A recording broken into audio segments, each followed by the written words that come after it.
flat, no problem. Another Wednesday edition of OneSoccer Today with Best show Adam of the Jenkins, Joshua Cloak, and Gareth Wheeler. Great to have you back. And yes, Ollie away on some family commitments, traveling back and forth one last time to England before the CPL season kicks off. So we will welcome Ollie back. In the meantime, we are going to do a great show, just the three of us with a lot to talk about, including Major League Soccer, which is where I want to start today, gentlemen.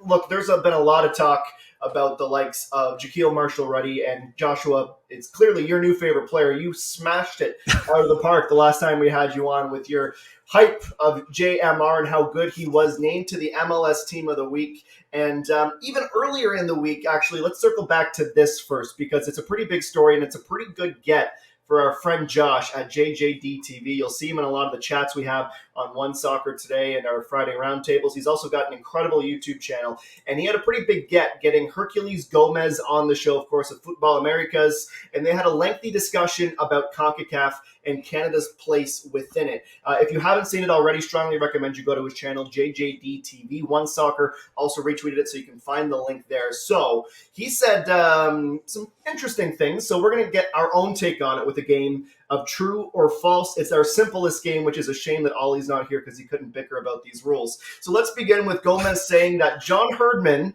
not Tata Martino, is the best coach in CONCACAF. Of course, we know Tata Martino's resume, some of the clubs he's been with, including Barcelona. But Joshua, true or false, John Herdman is a better coach than Tata Martino? Right now, I would say so right now. And I say that because you look at what he's been able to do without some of his best players, right? That's kind of, for me, when we looked at that last window, we knew Alphonso Davies wouldn't be available. We knew Stefan Estacio wouldn't be available for some games. I was thinking about it the other day. We were talking about, or 4 points, is 5 points, kind of reasonable, 9 points, excuse me. He knocks it out of the park. I just think what John Herdman has done is bring a level of organization, bring a level of professionalism, not just to the men's team, but to the entire program, right? It's one thing to kind of take over a team that has a lot of talent, has a track record of success, and kind of make sure they get into the World Cup. John Herdman has completely revitalized this program in a way that they've never kind of seen. And I think that's probably why he's the best coach right now. Again, sustained success is another thing. Tata Martino has a much kind of longer resume. But I think if we're looking at the here and now, I think it's important in these kind of breaks between the windows to take a step back and realize just how far the entire program has come under Herdman. Yeah. Best coach in CONCACAF. Well, he's outcoached each and every team that he's played thus far in World Cup qualifying. So if that is a prerequisite for being the best coach in CONCACAF, then absolutely. Look, there's some managers with very good resumes. You mentioned Martino, Berhalter, he's no slouch. There's managers who've taken countries to World Cup finals. In this region, I think Christensen's done a really good job punching above his weight with Panama right now. So there's a bunch of very good head coaches, but thus far on the balance, it's hard to say from a tactics perspective, on a man management perspective, on a game-to-game difficulty, managing 3-game windows perspective. Herdman has ticked all the boxes. Now, that title as best coach, I mean, there has to be some consideration to resume being attached to it, doesn't it? Like, absolutely, in terms of the balance of what you've accomplished over your career. And honestly, I do not hope that John Herdman steps away from the Canadian men's national team anytime soon, but I'd love to see what he could do in club football, because it's all encompassing rather than planning ahead for windows and being someone that's managing a national team program from an all-encompassing perspective. I'd love to see what he can do on a week-to-week basis with a club. Like, I mean, his organization, the way that he utilizes players, depth, game plans, a modern approach to football. I think he could be a top club manager as well. And that would probably be the next stage of his career. Again, I hope it doesn't come anytime soon, because Josh, like, coaching a national team is so much different than coaching at club level. Like, there are very good national team coaches who aren't very good club coaches and vice versa. So that would kind of be the next step that I want to see from him. Well, I guess the question then is how would he adjust? Because we know John Herdman is an intense figure, right? He's a player that demands a lot out of his players, or he's a coach that demands a lot out of his players in a short amount of time.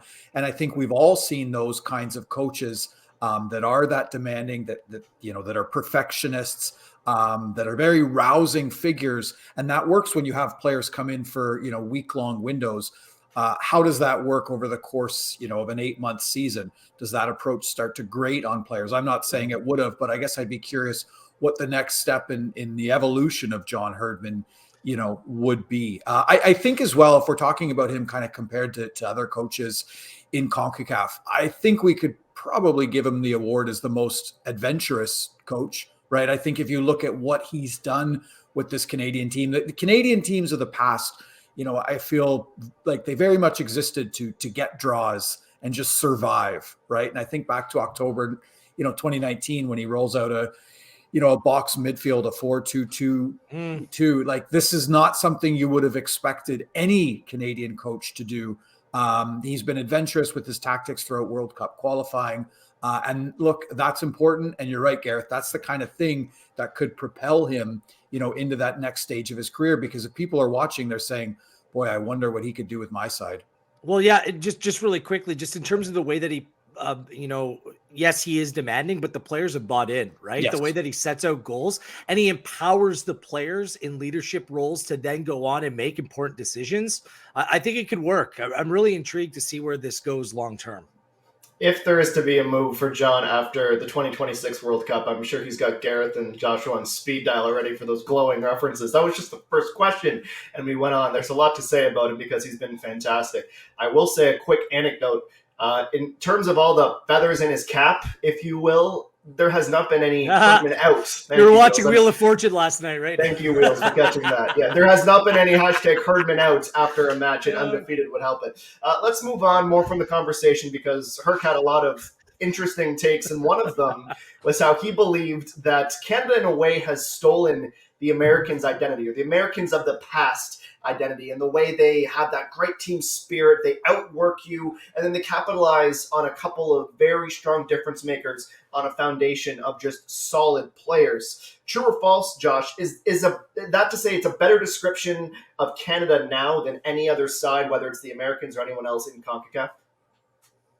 Probably true. I think they just have a swagger and a self-belief that I don't know any other team in CONCACAF has right now. I think what impressed me the most about Canada's win over the United States in beautiful Hamilton was just how they bullied the United States off the ball. That's not something you would have seen from a Canadian team in the past. So when you have that kind of self-belief, your identity just kind of emanates, right? I think this Canadian team has an identity, and I think the Americans and even the Mexicans to an extent are still struggling to figure out what they are, heading into the last World Cup qualifying window. Right. And that's a really good thing for a team to have, is to just know who they are, for players to know their roles, for players to know that they're not going to be, as I said, bullied, away by bigger, stronger competition. So I guess that's why I'm leaning true on that one. I'll go false. Absolutely false. Canada is creating their own footballing identity right now, and is predicated on a completely different story that's being written. Like, the United States have perennially been a World Cup side since 1994. Like, they've been a nation that is blessed with resources, an incredibly large player pool, pick of the litter in terms of who you want your manager to be, having top players come through. This is something completely new for Canada. And they're embracing the fact that there's a history of failure, and there's a future where these players will potentially be remembered forever as Canadian sporting heroes. This is completely different stakes. Not even close. Not even close in terms of the way that they play on the field as well. So the Canadian identity is completely different, completely separate than anything that was previously established within the U.S. men's national team. Gareth, I know you hate these questions, so I need to make sure that I'm qualifying it properly. Of the three clubs, we got to wait for draw. We got to see who's going to be in the sides, et cetera, et cetera, et cetera. Of the big three now in CONCACAF, Canada, USA, Mexico, Canada is the best poised to go on a run in Qatar. Herc agrees. Do you agree? True or false? False. I think that he's just trying to pump the tires of Canadian fans right now and riding that wave. Again, Mexico has a deeper squad of players, as does the United States. Like, the talent in those squads is on another level. And there's so many pitfalls that could go wrong for anyone. But if you have, bigger squads, more money, more resources, you have ways of kind of making up some of those potential downfalls. The US are a very good side. Some of these young players just need to play more with the national team. But between now and the fall, I think that they're going to be A-okay. Same thing with Mexico. This is still a very good squad. I'm not trying to downplay what Canada can do, but there needs to be a little bit of a reality check that the US and Mexico still should be considered the favorites, while Canada has just been outperforming them, which is admirable, which is amazing, which we hope can continue. But the way that we frame this conversation to suggest that Canada is more or better necessarily than the United States or Mexico is false. They've really benefited. Canada's really benefited from these tight windows and these tight turnarounds, right? Because they just can build on that momentum, right, that they get from game to game, and they'll win one game, and then we saw it this last window, right? When they win against the United States, they go down, and you would think that, are they going to be tired? No, they've just built on the momentum. It's a long time now, from March to November, the World Cup, right? The Canadian squad could look very different, and we know that Mexico is going to get to the round of 16. That's just this, death taxes in Mexico getting to the round of 16 and then losing in the round of 16. But so they have that kind of leg up. So yeah, I'm leaning towards false here because it's still a long time until Qatar, and this squad could look very, very different. It also provides some insight about the mindset of the American, or, Hercules does a great job covering like Mexican and, Central American football as well. But that's the mindset right now. Like, there's some real angst. There's some real frustration about the way that they've been performing and underachieving. Right. So just the feel good vibe up here is something that's contagious. You hope that can carry on and continue to move forward. But again, look at the squad, look at the players available, look at the setups. Like, we're still trying to get to that point. It is absolutely attainable, but we need to keep it real in terms of how that conversation is being framed. Yeah, very quickly. I think what's telling to me about this whole thing is just how surprised a lot of American and Mexican commentators have been that someone would ever dare challenge, those two spots at the top of the throne, right? That's what has been very telling to me, is that there's this kind of arrogance, I think, that, Canada will even dare try to be considered amongst CONCACAF's elite. And I think that's what's really stuck out to me about this World Cup qualifying run. Arrogance for sure. And you can also tell there's almost a little bit of like protectionism there. Like, they don't want to admit that someone else could come for their spot. So yeah, it's been one of the best storylines from this entire run, is to watch everyone else's attitudes outside the country evolve. I want to bring Major League Soccer into the conversation. Josh, I promised you'd have the opportunity to hype up your boy, Shaquille Marshall-Ruddy. So we're going to tie this in to the Canada soccer conversation. And just a reminder, if you joined us a little bit late, the full interview with Hercules Gomez with Josh from JJD TV is available. Check that out after you finish OneSoccer Today. Okay, to Major League Soccer. Shaquille Marshall-Ruddy, fantastic in the season opener. Named to the MLS Team of the Week. Josh, does TFC need him to be a difference maker this season if they want to have a realistic chance of being in contention until Insigne arrives? I hope not. I hope TFC are not relying. I hope TFC are not relying on a 17-year-old to get them in the playoffs. I mean that. Bob Bradley is one of the best coaches in North American soccer history. They have two quality DPs right now. You have Jonathan Osorio, a club legend. I think your goalkeeping situation is fine. I don't know if you should be relying on a 17-year-old right back to propel you into the playoffs. Bill Manning, TFC's president, has always believed that, a club is kind of the spine of a club is its best players, is its biggest, or its highest paid players. And those are the players that TFC should be relying upon. Shaquille Marshall-Ruddy, could very well have an excellent season, but again, you're going to find no bigger hype man for Shaquille Marshall-Ruddy than me. But he's played 558 MLS minutes right now, and if you're kind of pushing all your chips in on him as the player that can drive you forward, again, he's going to be a right back this season. maybe won't be able to influence the game as much as he could as a winger. But I think we're going to talk about this more. I actually think more and more the move to right back is a good one for his long-term development. So if you're relying on a 17-year-old, you have much bigger problems. And I'm not sure if TFC are. Yeah. Bill Manning also says that over the course of MLS history, there's never been a side that's won with just playing the kids. Right. Mm-hmm. you need experienced players in this league. The one thing I really do like about Shaquille that I've noticed since last fall is he's grown into his body a little bit more. I feel like when young players come through in this league, oftentimes they're not physically mature enough, let alone the emotional, the mental side of the game. But physically, he looks stronger. He looks bigger. These are things that bode well. And look, he might not be a difference maker, but he's going to have to be an important piece. Right back simply isn't a position of depth, neither one of the fullback positions. And for this team to be good, then those, and especially with the way the team plays, those positions have an increased level of importance within this group. So difference maker, yeah, maybe not, but an important player for this team, absolutely.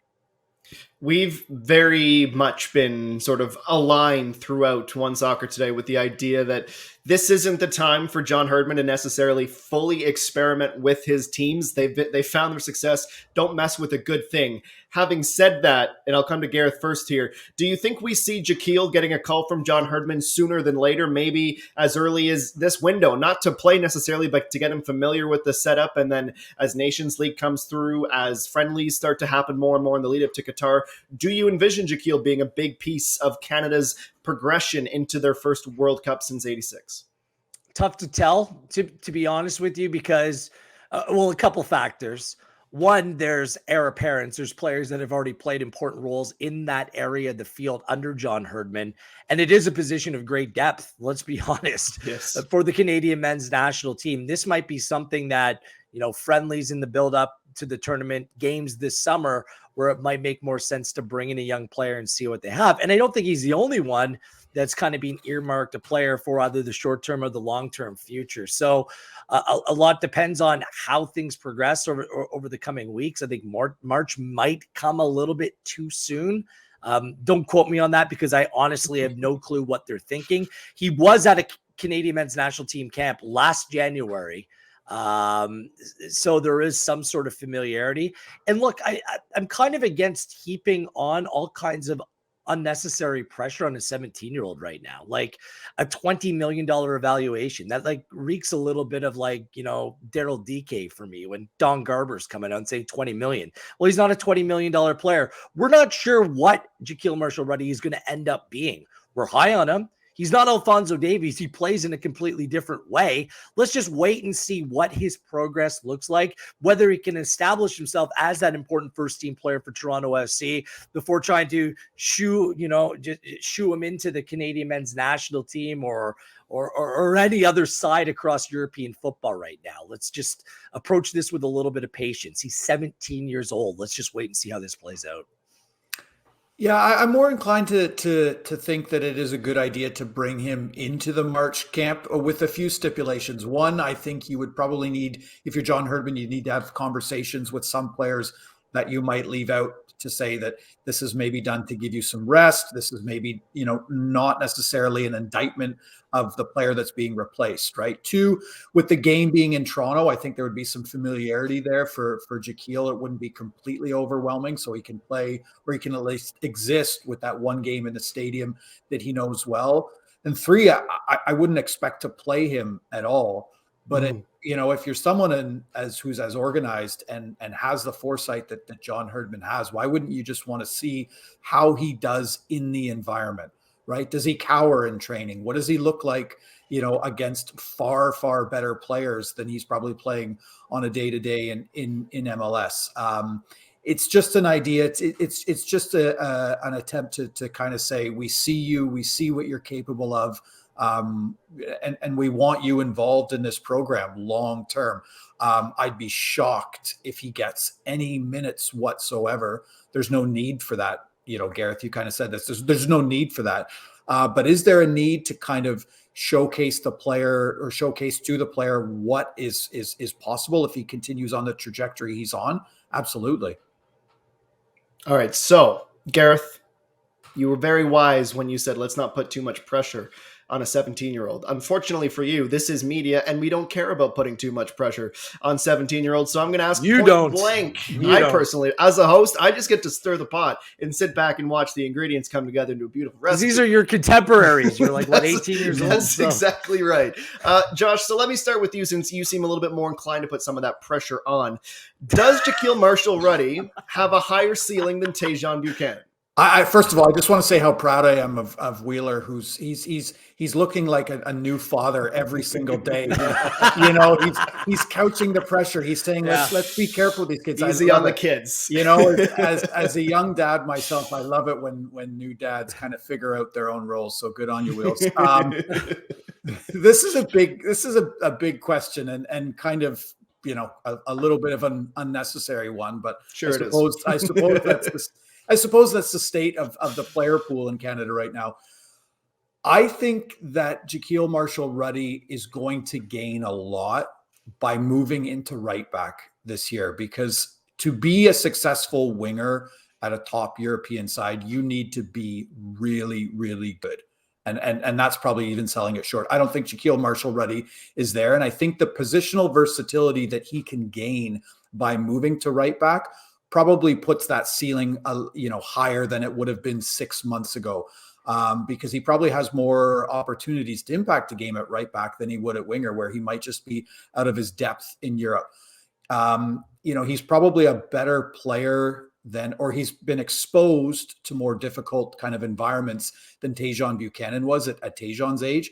So if he kind of continues on the trajectory he's on now, perhaps his ceiling is a little bit bigger, but I should say, we don't really know what the ceiling is for Tajon Buchanan either, right? How long is he going to be in Belgium? He's going to go to a team in a top four league in the next, year and a half? We don't know what he's going to be as a player yet either. So perhaps if we were comparing, Shaquille to someone whose career is finished, that would be a little more reasonable. But, again, we don't know what Tajon Buchanan is. We don't know what Shaquille is, but I do think just where he is right now at his age, the positional versatility he's gained, and just how fearless he is. That's something that I love about the player, and it's very reminiscent of Alphonso Davies, is how he approaches the game with a smile on his face. He doesn't get fazed by the moment. Those are really telling signs for a player that can progress and not kind of cower, I guess. Yes, Shaquille Marshall-Ruddy does have a higher ceiling than Tajon Buchanan, but that doesn't mean that he's going to be a better player. That's just the way it is. Like at 17, Tajon Buchanan was playing in League One Ontario with Sigma, right, or beyond that when he was 18 years old. He was playing, and he was playing at Syracuse University. He wasn't playing in the Toronto FC Academy and going over and spending his summers training with Arsenal and Liverpool. Like there's just a reason why certain players get a look at a younger age and others don't. Now, that doesn't mean that it's a straight line forward. There's going to be bumps along the way. I kind of disagree with you, Josh. I actually think that Shaquille Marshall-Ruddy might be a better midfielder going forward. I think that you're right, and this might expand his game, bring him into a different place, but he doesn't have the natural speed or pace or power of an Alphonso Davies to get up and down that flank, not even a Tajon Buchanan. They're different players. I look at Shaquille being more of a tactician, tidy on the ball, very good in distribution. I think you work in tighter spaces rather than, players like Alphonso and Tajon just exploiting space and being absolutely incredibly difficult to manage when they get going on the ball. So I think that Shaquille's a very different player than either one. So it's tough to tell, but yeah, of course, Shaquille Marshall-Ruddy definitely has a higher ceiling. It so much of it depends on what he does this season, right? This is going to be the kind of season for Shaquille Marshall-Ruddy that Alphonso Davies had in 2017, right? Can he earn regular first team minutes? That's going to be a really big key to kind of determine whether or not he stays in MLS a little bit longer, or whether European teams are ready to bring him over right away. Cloak, you've laid a great foundation. You qualified it really well, but I still didn't hear an answer from you. Does he have a higher ceiling than Tajon Buchanan? Yes or no? It's only the internet. It just lives forever. Yeah, I think he does. Again, just because of his age, where he's playing right now, I have a ton of respect, a ton of love for Tajon Buchanan. again, great No problem. need to preface it. It's not an insult. They're both wonderful players, but if you're 17 playing at that level, you're an MLS team of the week one. My only quibble is like, it's not even a real formation that MLS does for team of the week. I'm not sure it bothers me so much because he's more of a wing. Like there was like one defender really in that MLS, week one team of the week. They need to get it together, MLS. But yeah, like there's definitely a higher ceiling. We're going to stick with MLS, and I'm going to continue to ask you guys to stir the pot. One question for each Canadian MLS side. Ask Josh. Go ahead. Before we wrap up. So, Gareth, I'll let you show Josh how it's done, coming out with the Hot Wheels. You're stirring the pot already. Is Chris Mavinga still a starting center back for Toronto FC? Yeah, he is, but he needs to show some positional discipline. This is a new coach, and there's going to be new expectations. And I think that the fact that he was taken off after 45 minutes in Dallas is a clear sign. You need to play our style of football or you're not going to play. Mavinga's been a very good player for Toronto FC. Last season, bad year. Wasn't reliable. He needs to be reliable, especially with the fullbacks bombing forward the way that they're likely to continue playing. You need positional discipline at center back. Salcedo showed it. Mavinga didn't. O'Neal showed it. I think you give Mavinga the benefit of the doubt. He's a very talented player. He's won it before. He's done it before. He just needs to show it under this new manager. His commitment to being coachable and making sure that he plays the way that's going to work in the best interest of the team. Josh. For now, I think he's a starting center back for now. But I think a lot of what Wheels touched on is right. Like there's changes to his game that he's going to have to make. And he's been at TFC for a very long time now. And I it's always interesting to me when players have new coaches come in and they ask them to do different things. And that's a big part of what Bob Bradley has said again and again since he's hired. Do the players that want to play for me, are they willing to be challenged? Are they willing to kind of change where they're at tactically? It's going to be interesting to see how, an Alejandro Pozuelo, a Jonathan Osorio, a Chris Mavinga, players that have been here for a long time, how they adapt to different requirements of them. I don't know if I saw that in, Chris Mavinga's first game under Bob Bradley, so he deserves the benefit of the doubt for now. But again, come the end of the season, it wouldn't surprise me. And I don't think it would surprise anyone if he's not starting for TFC. Not the deepest position again Sure. for TFC. So, I mean, he's going to get his, I feel like for all of these players, Josh, it's an audition right now. Yeah. Show the club that you can be part of the solution and part of the group that will take this team forward. If you don't, they're going to address it in July or the next window or the window after that. So there's a real chance for players to establish themselves in the team and in the plans right now. And all good signs if you're Lucas McNaughton, who might get a little bit more time with that lack of depth, as Wheeler wisely points out.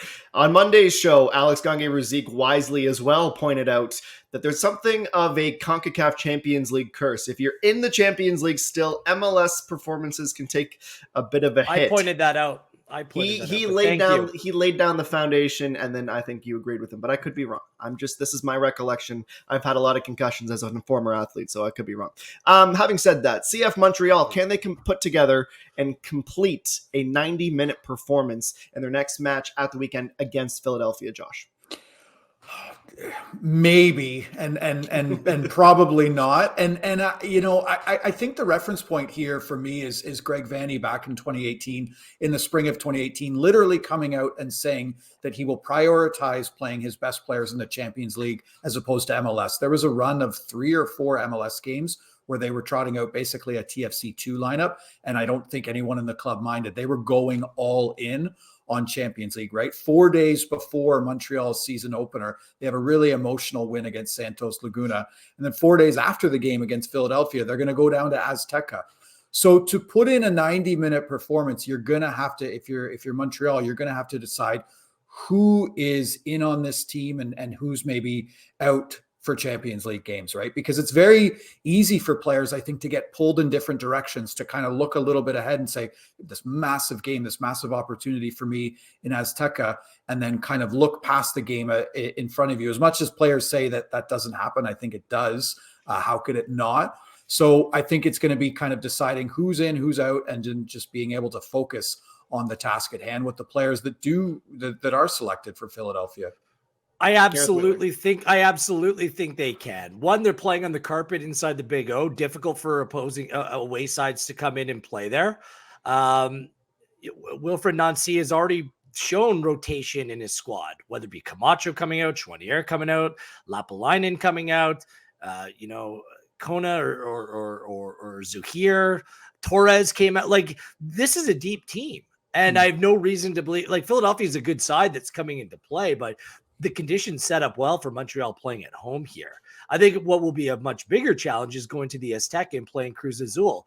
And we've already seen them play a complete 90 minutes. The 90 minutes against Santos Laguna in Montreal in the Big O was just about as complete of a 90 minutes as you'll see. So look, I'm not sure why so many people are doubting this CF Montreal team. I do think that they're very good and potentially even still being underrated by most. So I'm confident that they can go on and put on a performance. And look, Kyoto was sent off. He won't play this weekend. Save him for the Cruz Azul game. So, I think there's reason to believe that this Montreal team will be and continue to be very good.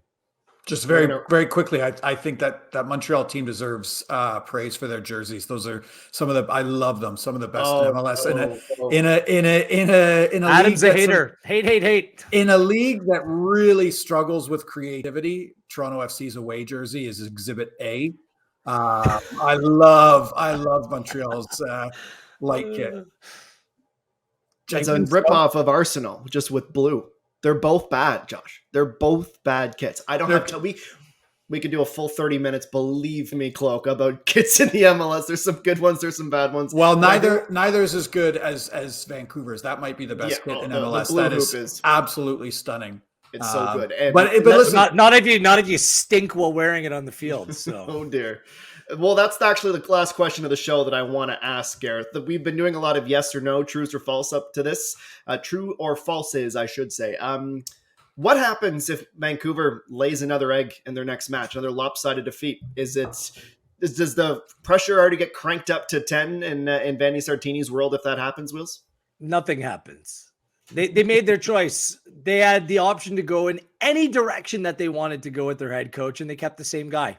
They wanted to keep the good vibes going with a squad, which I think has average written all over it. There's nothing flashy.